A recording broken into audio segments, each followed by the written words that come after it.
नमस्कार. आता पारितोषचं बाळ मिळालेलं असतं. त्यानंतर आता अमोली ही खूप चिडलेली असते आणि अमोली हा आता पारितोषला म्हणते, पारितोष एक गोष्ट लक्षात घे, तुला आता निर्णय घ्यावाच लागेल. त्यावर पारितोष आता अमोलीकडे बघत बसतो. आता अमोली भूमी आणि आकाश समोर सांगते, एक गोष्ट लक्षात घे पारितोष, तुला आता दोघांपैकी काहीतरी एक चूज करावं लागेल. एक तरी तू आकाश आणि भूमीसोबत असलेले सगळे संबंध, सगळे रिश्ते नाते, सगळी दोस्ती यारी तोड, नाहीतर मी तुझ्याशी असलेलं नातं तोडते. आता हे ऐकल्यावर पारितोषला मोठा धक्का बसलेला असतो. इकडे भूमी सुद्धा टेन्शनला आलेली असते. आकाश सुद्धा विचार करत असतो की नक्की काय बोलते. आणि आता अमोली रागारागात तिथनं बाळाला घेऊन निघून जाते. अबोली ही बाळाला घेऊन निघून गेलेली असते. आता पारितोष विचार करत असतो. अबोली पाठोपाठ पारितोष सुद्धा आता तिथून निघून जातो. तर इकडे अबोली ही बाळाला घेऊन आता तिच्या घरी आलेली असते. तर बाळ हे रडत असतं.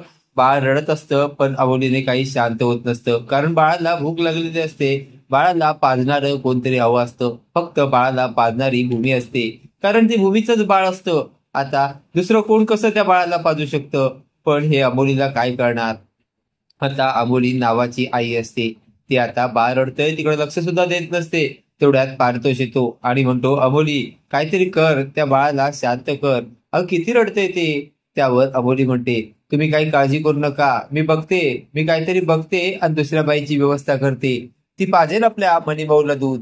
ते ऐकल्यावर आता पारितोषला मोठा धक्का बसलेला असतो. पारितोष विचार करतो, काय बोलायचं या बाईला आणि आता कसं सांभाळायचं या बाळाला, असा पारितोष विचार करत असतो. तर इकडे भूमी ही आकाशला म्हणत असते, आकाश काहीही असो, आपल्या सगळ्या इगोपेक्षा ते बाळ महत्वाचं आहे आणि त्या बाळाला भेटल्याशिवाय मी राहूच शकत नाही. मला त्या बाळाला भेटायचं आहे. त्यावर आकाश हा भूमीला समजावत असतो, अगं भूमी, असं नाही करू शकत.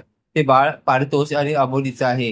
त्याला आपण सारखं सारखं भेटायला नाही जाऊ शकत आणि आताच अबोलीने आपल्या सोबतचे सगळे संबंध तोडलेले आहेत. असं असताना तो आता तिकडे गेलीस तर मोठा गोंधळ होऊ शकतो. पण भूमी काही ऐकायला तयार नसते. त्यावेळी शेवटी नाईलाज असतो. आता आकाशला भूमीवर आवाज चढवावा लागतो आणि आकाश भूमीवर फर्स्ट टाइम आवाज चढवून बोलतो. ते ऐकल्यावर आता भूमीला मोठा हादरा बसलेला असतो. असेच मालिकेचे नवनवीन अपडेट पाहण्यासाठी व्हिडिओला लाईक आणि चॅनलला सबस्क्राईब करायला विसरू नका. थँक्यू.